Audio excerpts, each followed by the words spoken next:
السلام علیکم ورحمۃ اللہ وبرکاتہ۔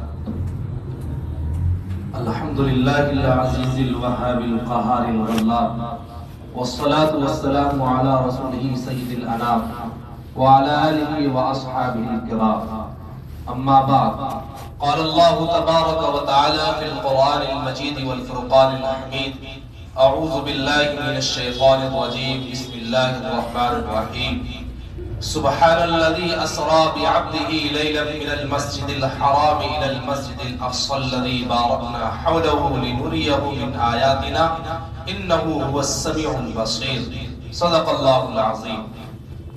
ایک بار اللہ کے حبیب تاجدار دو عالم احمد مجتبی محمد مصطفیٰ صلی اللہ علیہ وسلم پر بآواز بلند درود شریف پڑھ لیجئے نماز والا۔ اللہم صلی علی محمد وعلی آل محمد کما صلیت علی ابراہیم وعلی آل ابراہیم انکا حمید مجید۔ اللہم بارک علی محمد وعلی آل محمد کما بارکت علی ابراہیم وعلی آل ابراہیم انکا حمید مجید۔ میرے واجب الاحترام، ابھی میں نے آپ حضرات کے سامنے سورہ بنی اسرائیل کی ابتدائی آیت تلاوت کا شرف حاصل کیا ہے۔ جیسا کہ معلوم ہے کہ رجب المرجب کا مہینہ شروع ہو گیا ہے اور رجب کے مہینے کو رمضان کا مقدمہ کہا ہے۔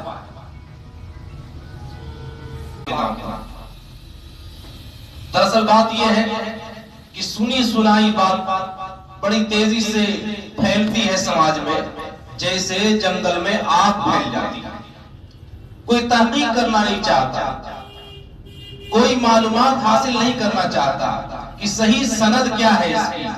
حدیث قرآن و حدیث میں جو ہم عمل کر رہے ہیں اس کا کہیں تذکرہ ملتا ہے یا نہیں ملتا؟ اگر ملتا ہے تو فبہا کیجئے شوق سے، اگر نہیں مل رہا ہے تو اس کا مطلب یہ ہے کہ یہ کہیں بیرون ملک سے آیا ہے۔ تو اس لیے کچھ باتیں ہیں جو اللہ کے رسول جناب محمد رسول اللہ صلی اللہ علیہ وسلم سے صحیح سند سے موجود ہیں۔ اس موقع پر آقا مدنی جناب محمد رسول اللہ صلی اللہ علیہ وسلم رجب کا چاند دیکھتے، مہینہ شروع ہوتا تو دعا فرماتے، اور یہ دعا پڑھنا سنت ہے۔ وہ دعا ہے اللہم بارک لنا فی رجب و شعبان و بلغنا رمضان۔ اے اللہ بے پناہ برکتیں دے، کس میں؟ رجب اور شعبان میں۔ برکت کس چیز میں؟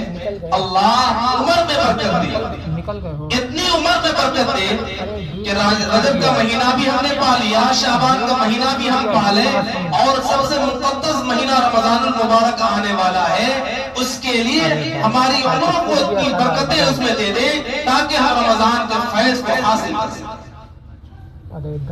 اس لیے صحابہ اکرام کو اللہ کے رسول صلی اللہ علیہ وسلم یہ دعا پڑھاتے تھے اور صحابہ اس پر عمل کیا۔ تو یہ تو صحیح سند سے ثابت کہ آپ صلی اللہ علیہ وسلم نے دعا مانگی اس موقع پر۔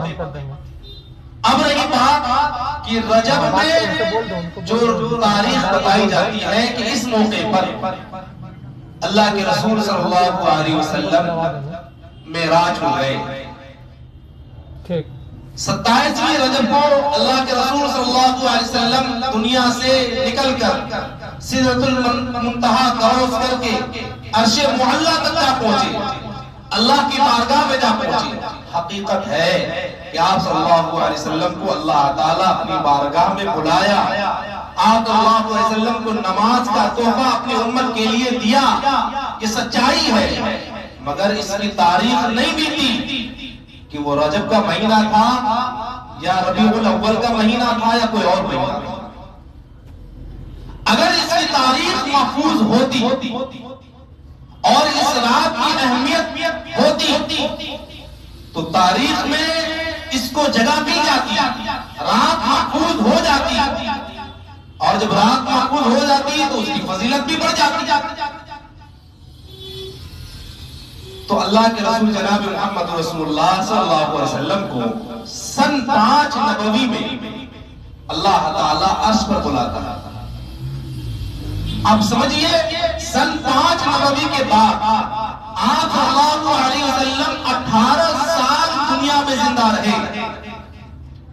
ان 18 سالوں میں اور اس کے بعد صحابہ 100 سال تک زندہ رہے. ایک صدی ادھر 18 ادھر 100 سال صحابہ زندہ رہے. 18 سالوں میں وہ نہیں ہوا جو ہم اور آپ کر رہے ہیں. ہم سے زیادہ سمجھنے والے دین کو صحابہ تھے. ہم سے بہتر طریقے سے دین پر عمل کرنے والے صحابہ تھے. ہم سے زیادہ اللہ کے رسول سے محبت کرنے والے صحابہ تھے. ہم سے زیادہ عشق نبی کا بخار جو ہے صحابہ کے دلوں میں چڑھا ہوا تھا. ہم سے زیادہ نبی سے الفت اور محبت مودت صحابہ کو تھی. انہیں اس وقت جو ہے نبی کا دین سمجھ میں نہیں آیا. آج ہمیں دین سمجھ میں آ رہا ہے. ہم کہتے ہیں بعض جگہ لکھا ہوا ہوتا ہے شب معراج کی فضیلت شب قدر سے بھی بڑھ کر. اللہ اکبر، کتنا بڑا بہتان باندھا گیا. جس رات کی فضیلت کو اللہ نے اپنے قرآن میں جگہ دی، انا انزلناہ فی لیلۃ القدر. جس شب کی عبادت کو اللہ نے کہا 1000 مہینوں سے بہتر افضل ہے، اس رات کو ہم کس کو فضیلت دے رہے ہیں؟ شب معراج کو، جس کی کوئی تاریخ نہیں ملتی کہ کس مہینے میں ہوئی. سوچنے کا مقام یہ ہے کہ اگر اس رات کی اہمیت ہوتی تو اللہ کے رسول جناب محمد رسول اللہ صلی اللہ علیہ وسلم 18 سالہ زندگی میں ان کے بعد جو معراج سے تشریف لائے، ان کے بعد 18 سال زندہ رہے. آپ اس میں کوئی ایسی عبادت کی ہو شب معراج کے موقع پر؟ یا صلی اللہ علیہ وسلم نے زبان نبوت سے یہ کہا ہو کہ معراج کے موقع پر اور 27ویں رجب کے موقع پر کوئی اگر ایک روزہ رکھتا ہے اور اسے 1000 ہی روزہ کا ثواب ملے گا، کوئی پیش کر دے؟ ہمارے یہاں یہ باتیں ہوا میں اڑائی گئی کہ جو 27ویں شب کو رات میں عبادت کرے اور دن میں روزہ رکھے اس کو 1000 ہی روزہ کا ثواب. اتنا تو عرفہ اور محرم الحرام کے روزے کی فضیلت نہیں بتائی گئی جتنا شب معراج کی رات کے روزے عبادت کی اور روزہ کی فضیلت بتائی جا رہی ہے، جس کا کوئی تذکرہ نہیں ملتا. اللہ نے فرمایا من وقر صاحب بدعۃ فقد اعان علی حق الاسلام. جو بدعت کو فروغ دے گا، جو بدعتیوں کی تعظیم کرے گا، گویا اس نے دین کی بنیاد کو ہلانے میں ڈھانے میں اس کی مدد. کتنا بڑا جملہ ہے. اللہ کے رسول نے فرمایا کہ دین کی بنیاد کو ڈھانے میں اس کی مدد کی. جو باتیں میرے نبی سے ثابت نہیں ہیں، یاد رکھیے اس پر عمل کرنے سے ہمیں کوئی اجر ملنے والا نہیں. اور اگر بالفرض مان لیا جائے کہ 27ویں رجب کو شب معراج میں اللہ کے رسول صلی اللہ علیہ وسلم اللہ کی بارگاہ میں حاضر ہوئے، تو کیا اس رات میں کوئی عبادت کا طریقہ آپ صلی اللہ علیہ وسلم نے کر کے صحابہ کو بتلایا ہو تو پیش کر. اس لیے میرے محترم بزرگوں دوستوں، بڑا مبارک وہ سما تھا کہ آپ صلی اللہ علیہ وسلم اس گھڑی میں آپ صلی اللہ علیہ وسلم اللہ کی بارگاہ میں پہنچے اور اپنی امت کے لیے 5 وقت کی نمازوں کا تحفہ لے کر کے آئے. یہ بڑی قیمتی لمحہ تھا، بڑا جو ہے بہترین سما تھا کہ آپ صلی اللہ علیہ وسلم اللہ کی بارگاہ میں پہنچے. مگر کیا یہ امت جو نبی امت کے لیے تحفہ لے کر کے آئے ہیں اللہ کی بارگاہ سے، کیا اس تحفے پر یہ امت عمل کر رہی ہے کہ نہیں کر رہی؟ یہ دیکھنا.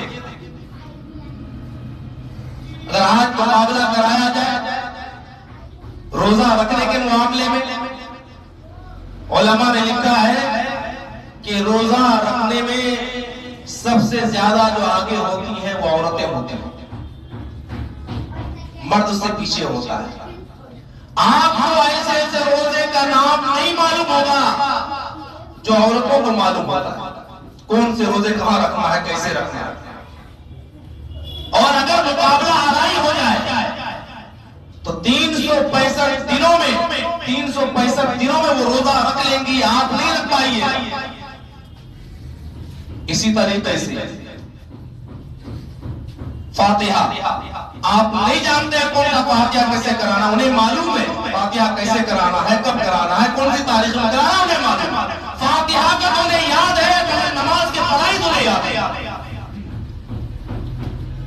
انہیں کونڈا تو یاد ہے، مگر نبی اکرم صلی اللہ علیہ وسلم اللہ کی بارگاہ سے کیا لے کر کے آتے نہیں معلوم کہ رجب میں لے کر آئے تو کیا لے کر آئے۔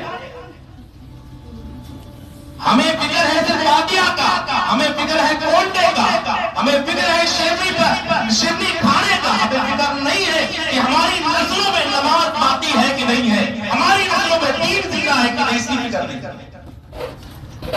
فکر تو اس بات کی ہونی چاہیے کہ لوگ اگر پٹنہ سے دلی جائے اور ممبئی جائے تو اپنے خاندان کو اور اپنے رشتہ داروں کو بھول جائے۔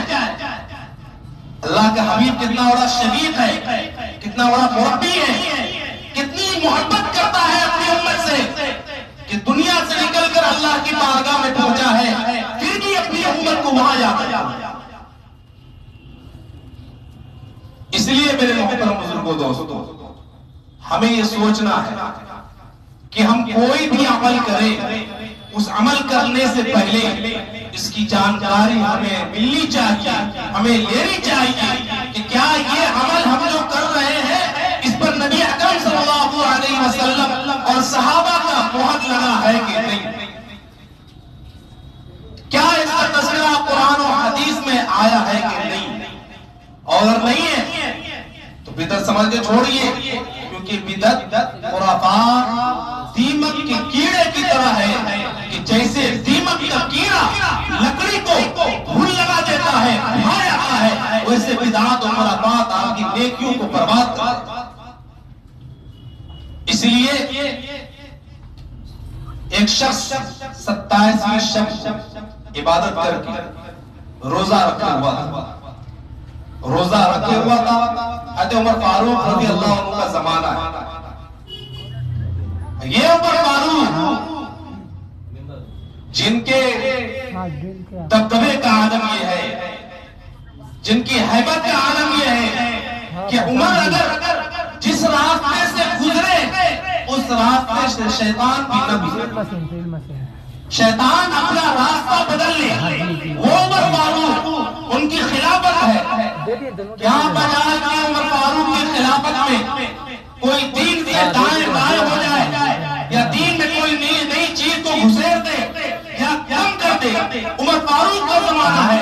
اور کسی نے کہا امیر المومنین، کچھ لوگ ہزارگی کا روزہ رکھے ہوا ہے، 27ویں شب میں عبادت کر کے دن کو روزہ رکھ رہا ہے۔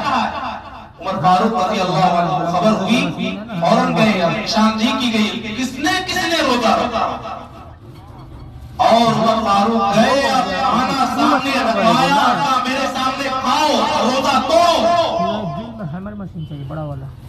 سوچنے کا مقام ہے، ہمارے اور آپ کے سامنے ہو تو کہیں تو گناہگار ہے، کتنا بڑا گناہگار ہے، روزہ توڑوا رہا ہے۔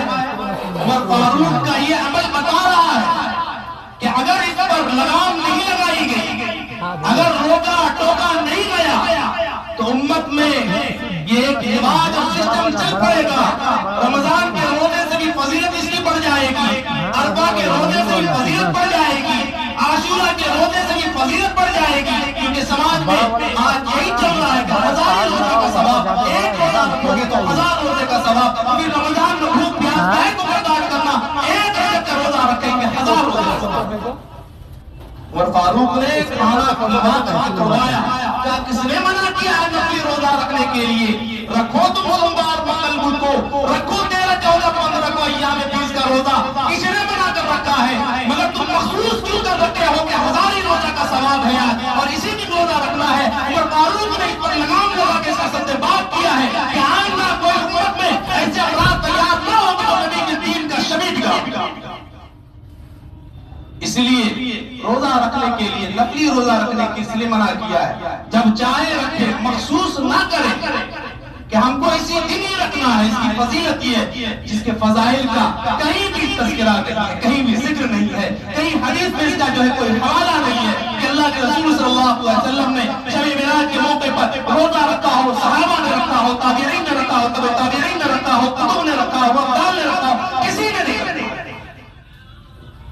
مسئلہ ہے کہ امت میں کھانے کا سسٹم ہے، پینے کا سسٹم ہے، تو امت کو چاہیے نا کچھ نہ کچھ۔ اسی لیے ہمیں بدعات و خرافات سے بچنا ہوگا۔